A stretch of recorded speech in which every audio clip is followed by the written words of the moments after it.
बोल ना पिल्ल्या. अरे काय मायला त्याला का का म्हणून तसं बोललास भावा? अरे फक्त हा म्हणलं, काय बोललो मी? काय तुला पटायलंय? त्याला बोलते सॅमला बोल. ओळखीत आहे ना ते? हॅलो. ते ओळखीत आहे ना तुया? हा. बोल ना मग त्याला व्यवस्थित बोल ना जरा. अरे काय बोललो काय मी, तू सांग बर. हा, तुया काय संबंध आहे? नीट बोल. तुला सांगू का भरली का?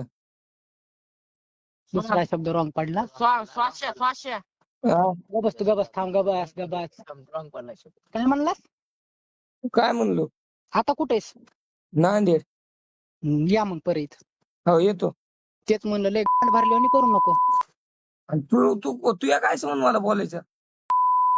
करू नको. श्वास ऐक ना. हा. दुसरा पडला, फक्त तिसरा पडू दे शब्द. माझ्यासाठी भावा घे ना समजून राव. येऊ दे कोण भाई भाई दादा यायचेच नाही उद्या. हॅलो. हा, तेच म्हणलं नीट राह म्हणलं. बर शिर्याकडे देतो. देत नाही. हॅलो शिरी. बोलणार काय बोलणार राव?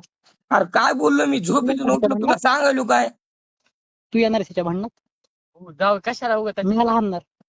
बघू दे फोन. त्याच्या आधी रोहित मुंडेला पण एकदा रॉंग बोलला होता माझा भाऊ. माहिती आहे रोहित्या.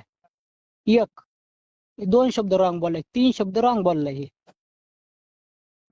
त्या नाही 3 कोयते घातले तर आपल्या बापात बदल ज्या दिवशी ते होईल त्या दिवशी. हॅलो शिर्या. उलटे घाली. हा, सुवास साबळेला त्याच्या घरापासून ते आमचं साईनगर आहे तिथपर्यंत त्याची दिंडी मी स्वतः काढणार आहे. हा. मी स्वतः म्हणजे आमचे आहे 15-20 पोरं. ज्या दिवशी परत येईन त्या दिवशी त्याची आम्ही दिंडी काढणार आहेत. माझं एवढंच म्हणलंय की फक्त नको, तू नको मध्ये पडू. आपले कसे चांगले संबंध आहे, तू मध्ये नको पडू. आता तू बघ ते पियुष किती शिवाय द्यायला, आता तुझी बघ. तू म्हणलास तुझे पाय तोडतो. मग ते क्रॉस बोलला ना समोर, तू मी काय कसं म्हणतोय, म्हणायला? आता मी त्याला 5 वाजता तुझ्या गलीच्या कॉर्नरला आणतो. तू त्याला काय करायचंय ते कर. हा. तिथून पुढे मग आमचा प्रश्न राहिला, आम्ही काय करणार ते. 5 वाजता तुला कॉल करतो मी, तुझ्या चौकात येणार आहे 5 वाजता. जाऊ दे आता. हो. हा, तुला करतो मी 5 वाजता फोन.